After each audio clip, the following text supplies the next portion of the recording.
और डॉक्टर बनेगी, इतनी तो बीमार रहती है, ये अपने आप को नहीं संभाल पाती, पढ़ाई कैसे करेगी। और दूसरा सपना इंडियन आर्मी में जाने का, वो तो आप भूल ही जाओ, वो तो एक सेकेंडरी थॉट है। मैं अपनी आप पे शक करने लगी, मेरी कैपेबिलिटीज पे शक करने लगी। मुझे लगा कि शायद मैं जिंदगी में सच में कुछ नहीं कर पाऊंगी। लेकिन उस समय वहां प्रोजेक्टर पर एक मूवी चल रही थी, लक्ष्य, और उनको देखने के बाद मुझे रियलाइज हुआ कि मुझे भी इन जैसा बनना है।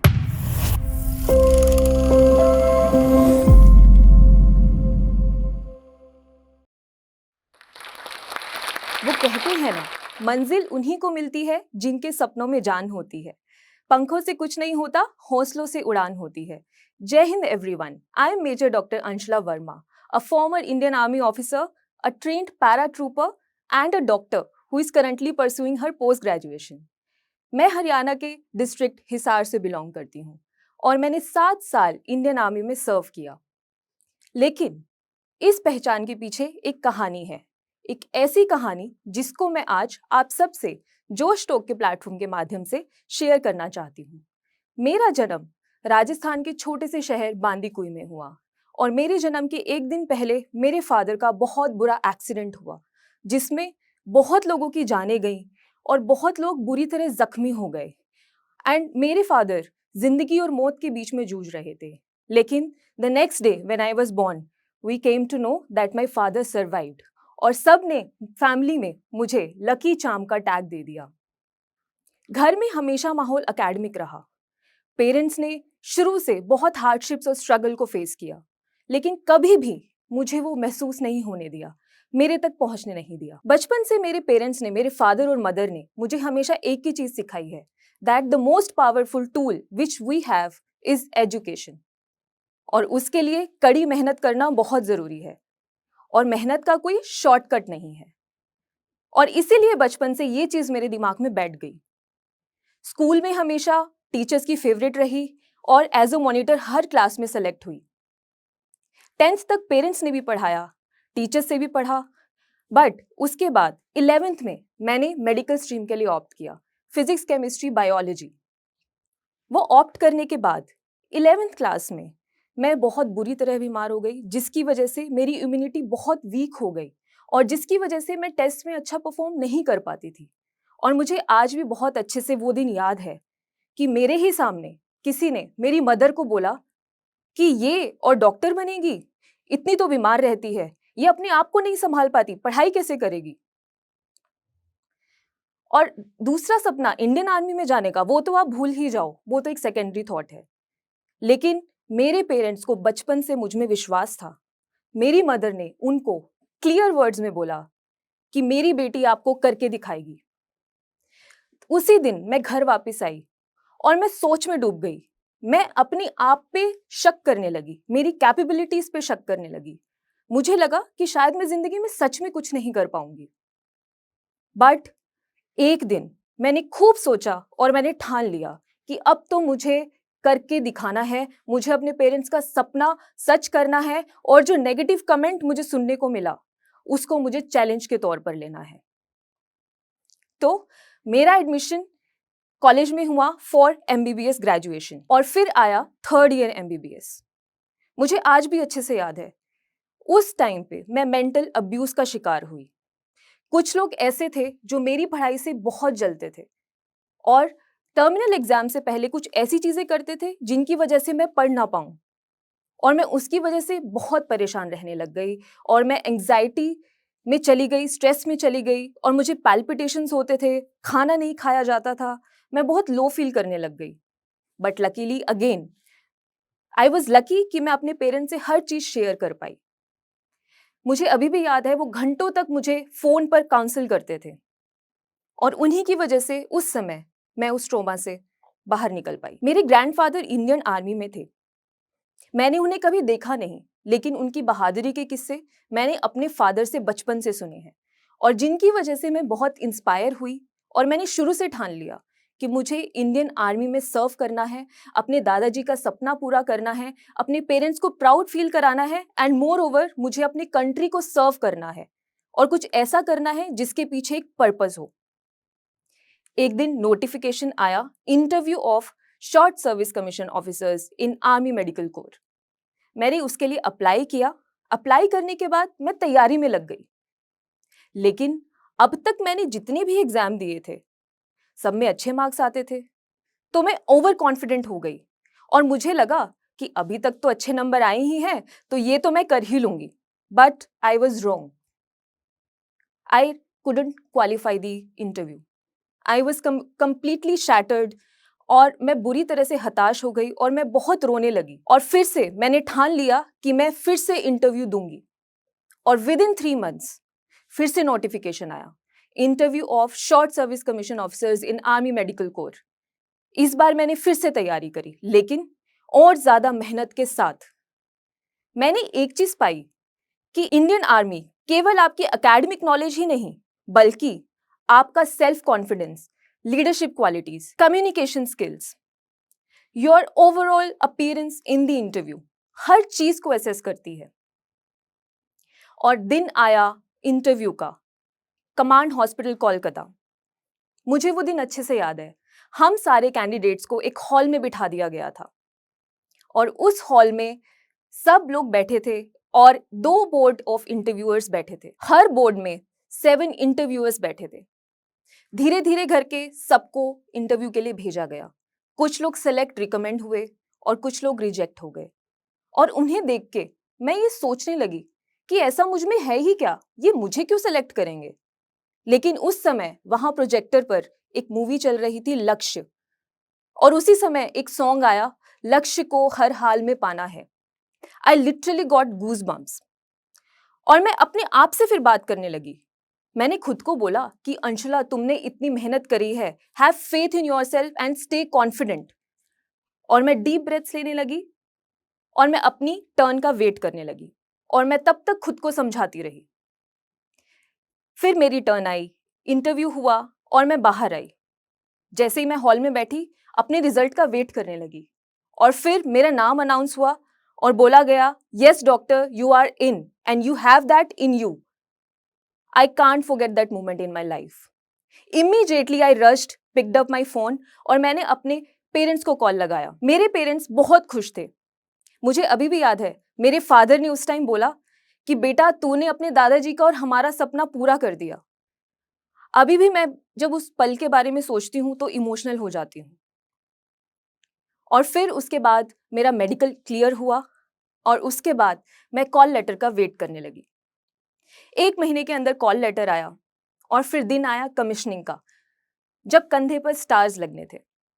मेरे पेरेंट्स मेरे साथ थे और एक कंधे पे स्टार्स मेरे पेरेंट्स ने लगाए, एक कंधे पे स्टार्स मेरे कमांडिंग ऑफिसर ने लगाए।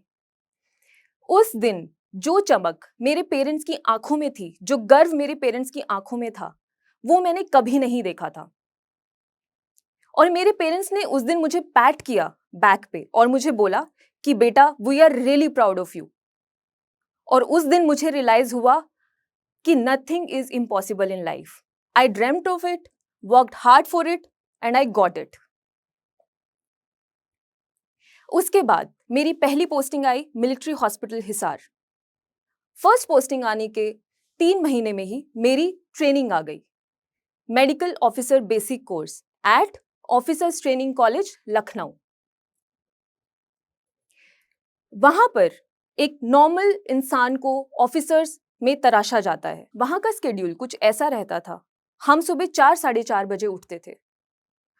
मैं एक नॉर्मल सिविल लाइफ से आर्मी लाइफ में जा रही थी। मैं पहले बिल्कुल डिसिप्लिन नहीं थी, ना ही कोई स्केड्यूल बना के फॉलो करती थी और ना ही ऐसा चाल चलन कभी अपनाया। और मुझे पहला दिन याद है, मैं ग्राउंड पर पहुंची सुबह 5 बजे। पहुंचने के बाद मुझे रियलाइज हुआ कि अब कुछ लाइफ में बदलने वाला है। हम सुबह 4:30 बजे उठते थे, फिर पीटी के लिए जाते थे जिसमें एक्सरसाइज होती थी, रनिंग कराया जाता था। उसके बाद हमारी ड्रिल प्रैक्टिस होती थी, ग्राउंड ट्रेनिंग होती थी, गेम्स होते थे, रगड़ा होता था। बट फिर भी हमने उस ट्रेनिंग को खूब एंजॉय किया, खूब सीखा। और लास्ट में मैं यहाँ पर एक किस्सा बताना चाहूंगी। फाइनल रनिंग टेस्ट से पहले एक टेस्ट होता है, प्री टेस्ट ऑफ रनिंग। उसके एक दिन पहले I sprained my ankle and my left leg. मैं अपना लेफ्ट लेग उठा भी नहीं पा रही थी और मैं एक रात पहले ये सोच रही थी कि मैं दौड़ूंगी कैसे, मैं तो अपना लेफ्ट लेग उठा ही नहीं पा रही हूँ। बट अगला दिन आया, सुबह मैं किसी तरह उठी और मैं ग्राउंड पर पहुंची। ग्राउंड पर पहुंचने के बाद मुझे इतना पेन था, आई थॉट कि शायद मैं ये कर ही नहीं पाऊंगी। बट अगेन मैं खुद से बातें करने लगी, मैं खुद को समझाने लगी कि नहीं, मैं कर लूंगी, मुझे कुछ नहीं हुआ है। और उसी टाइम गो हुआ और मैंने धीरे धीरे रनिंग करना शुरू किया। रनिंग शुरू भी किया और कंप्लीट भी किया और मैं एक्सीलेंट भी आई। और जैसे ही वो रनिंग खत्म हुई, मुझे एक चीज रियलाइज हुई, that mindset is super power. आपका माइंडसेट ही सब कुछ है। आप उसको जैसा समझाएंगे, जैसा सिखाएंगे, वो वैसा ही बन जाएगा। तो इसलिए अपने आप को हमेशा सकारात्मक सोच से घेर के रखिए। और फिर आखिरी दिन आया पासिंग आउट परेड का। उसमें मैं स्वॉर्ड होल्डर रही। मेरे पेरेंट्स ऑन ग्राउंड थे and they were really proud. और फिर मैं अपनी फील्ड पोस्टिंग का वेट करने लगी। पीस पोस्टिंग खत्म होने के बाद फील्ड पोस्टिंग आती है, जो यूजुअली माउंटेनियस एरिया या फिर हार्श टेरेन पर होती है। और मेरी पोस्टिंग आई special frontier force, the most elite force of our country. मुझे अभी भी याद है, जब मेरा पहला दिन था एसएफएफ में, मैंने वहां के ट्रूप्स को देखा और मैंने पाया कि वो सब इतने फिट थे और उनका फिजिकल और मेंटल टफनेस जो मैंने पाया उनसे बात करके, वो कुछ अलग ही था। The way they used to think, the way they used to perform every task, it was completely different. और उनको देखने के बाद मुझे रियलाइज हुआ कि मुझे भी इन जैसा बनना है। और मैंने एक चीज पाई कि उनके लिए या तो डू है या डाई है। Either they will make a way और फाइंड वन। वो सब अपना खाना छोड़कर दिन रात बिना सोए अपना टास्क सेल्फलेसली परफॉर्म करते थे। वो बोलते हैं ना कि जिंदगी में हर किसी से कुछ ना कुछ सीख सकते हैं। मैंने भी सोचा कि मैं इनसे बहुत कुछ सीख सकती हूँ। और क्या मैं शुरू से ऐसी ही थी, bold, confident, courageous? The answer is no, I was not like that. SFF ने मुझे बिल्कुल इनसाइड आउट बदल दिया। The way I use to think, the way I use to perform any task, the discipline, everything it changed. And यहाँ पर मैं कुछ outstanding officers को थैंक्स बोलना चाहूंगी। Brigadier Ashish Ahuja sir, Brigadier Saurabh Singh Shekhawat sir, and Colonel Ritesh Kulkarni sir, who was my commanding officer. The way they used to perform every task, it motivated me and inspired me like anything. Wherever I got stuck, they used to help me out. And I'm really, really thankful to them and all my co-officers there at SFF. हमने वहाँ पर बहुत सारे medical camps लगाए troops और उनकी families के लिए। मैं कई ऑपरेशंस का पार्ट भी रही, जहाँ पर इंजर्ड सोल्जर्स को हमने ट्रीट किया और टाइमली इवैक्यूएट किया। इंडियन आर्मी ना ही आपको कंट्री को सर्व करने का मौका देती है, बल्कि आपको बहुत सारी एडवेंचरस एक्टिविटीज का भी पार्ट बनाती है। तो मैंने वहां पर स्कीइंग सीखी। स्कीइंग के लिए हम पहाड़ चढ़ते थे। तो यहाँ पर मैं आपको एक किस्सा बताना चाहूंगी। स्कीइंग के लिए हम डेली माउंटेन क्लाइंब करके कई किलोमीटर्स तक स्नो में क्लाइंब करके जाते थे और हमारी पूरी टीम एक साथ चलती थी। ये एक रूल था। और एक दिन क्या हुआ, स्नो पे चलते चलते मेरा पैर फिसल गया और साइड में खाई थी। मैं खाई में गिरते गिरते बच गई। मेरे साथ जो इंस्ट्रक्टर्स थे उन्होंने मुझे बचा लिया और आधी टीम उस टाइम आगे निकल चुकी थी और हम लोग पीछे रह गए थे। मेरे साथ जो 2 इंस्ट्रक्टर थे उन्होंने मुझे संभाला। मैं किसी तरह संभली और मैंने उनको बोला कि उस्ताद आप आगे जाइए, मैं आ जाऊंगी। बट उन्होंने बोला कि नहीं साहब, हम आपको छोड़ के नहीं जाएगा, हम आपके साथ जाएगा। तो वो जो फेमस कोट है ना, जो सबने सुना है, दैट सर्विस बिफोर सेल्फ, वो लाइव एग्जाम्पल मैंने उस दिन देखा और मैंने जाना कि एक टीम वर्क और एक माइंडसेट क्या होता है। उसके बाद मैं पैरा जंप्स के लिए गई। इंडियन आर्मी में बहुत ही कम ऑफिसर्स हैं जो विंग्स अपनी ड्रेस पर लगाते हैं।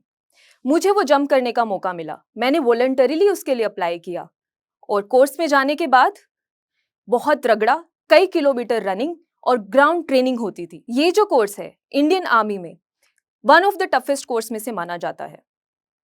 पहला जंप यादगार होता है और आखिरी जंप गर्व से भरा होता है। और उस्ताद हर कैंडिडेट पर अच्छे से नजर रखते थे, क्योंकि वो हमेशा ये बोलते थे कि जब आप लोग प्लेन से कूदेगा साहब तो आप अकेला होगा, आपके साथ कोई नहीं होगा, तो आपको खुद को बचाना है और इस ट्रेनिंग को बहुत डेडिकेशन से कंप्लीट करना है। वो ट्रेनिंग खत्म हुई और लास्ट डे आया विंग पिपिंग का। वो दिन सबसे मेमोरेबल डे था मेरे लिए। और ये जो विंग्स हैं, ये आर्मी में बहुत ही कम इंडिविजुअल्स को मिलते हैं। और उसके बाद मुझे मौका मिला ट्रेनिंग करने का ब्रिगेडियर सौरभ सिंह शेखावत सर के साथ, the most decorated officer of Indian army. मुझे हाइट से पहले बहुत डर लगता था। मैंने एक दिन सर से पूछा कि सर मुझे हाइट से बहुत डर लगता है, हाउ टू ओवरकम इट। तो सर ने एक लाइन मुझे बोली जो मुझे आज तक अच्छे से याद है। उन्होंने बोला, the more you train the less you fear. And then I realised कि ये लाइफ के हर एस्पेक्ट में अप्लाई होता है, और मैं उसको तब से फॉलो करने लगी। पैरा जंप्स खत्म होने के बाद मैं वापस अपने यूनिट में गई। मैं यहाँ पे आप सबको एक चीज बताना चाहूंगी। शायद डे टू डे की लाइफ में हमें रियलाइज नहीं होता है, पर बॉर्डर पर बुरी कंडीशंस में सोल्जर्स दिन रात जाग के, खाना छोड़ के हमारी सेवा करते हैं, और ताकि हम शांति से, चैन से सो पाएं। आर्मी में इतनी हार्डशिप्स देखने के बाद मैंने रियलाइज किया कि जब आप बहुत बुरी कंडीशन से निकलते हैं तो आप जिंदगी में एक कदम आगे बढ़ते हैं, उससे कुछ सीखते हैं। मैं आज की यूथ जनरेशन को ये बोलना चाहूंगी कि जब भी लाइफ में कोई भी मुसीबत आए या कोई भी कठिनाई आए, तब कभी भी हौसला नहीं हारना है, हिम्मत रखनी है, और ये सोचना है कि जब भी लाइफ आपका टेस्ट लेती है तो आप जिंदगी में एक कदम आगे बढ़ते हैं। तो तब डिपेंड करता है कि आप गिर के कैसे उठते हैं और अपने माइंडसेट को किस तरह रखते हैं, पॉजिटिव और नेगेटिव। और सपने वो नहीं हैं जो आप सोते हुए देखते हैं, सपने वो हैं जो आपको सोने नहीं देते। तो उठो, जागो और खूब मेहनत करो, और हर सुबह इतनी मेहनत करो जैसे आज ही आप सफल होने वाले हैं। जब आप मेहनत करेंगे, रास्ते में खूब कठिनाइयां भी आएंगी, लेकिन उसके बाद उठो, फिर से मेहनत करो। एट लास्ट मैं यही बोलना चाहूंगी कि Indian army has given me values which define who I am today. Discipline in every action, honor in every decision, resilience in every challenge, and loyalty which never wavers. I really want to salute every soldier of Indian Army of our country. And here, I also want to thank my parents and my siblings who are always there with me as a backbone and a strong support. And also, I would really want to thank Josh Talk for giving me such a nice platform to share my story. And at last, one more thing I want to add, that one purpose will always remain with me forever, that the spirit to serve shall never end. Jai Hind.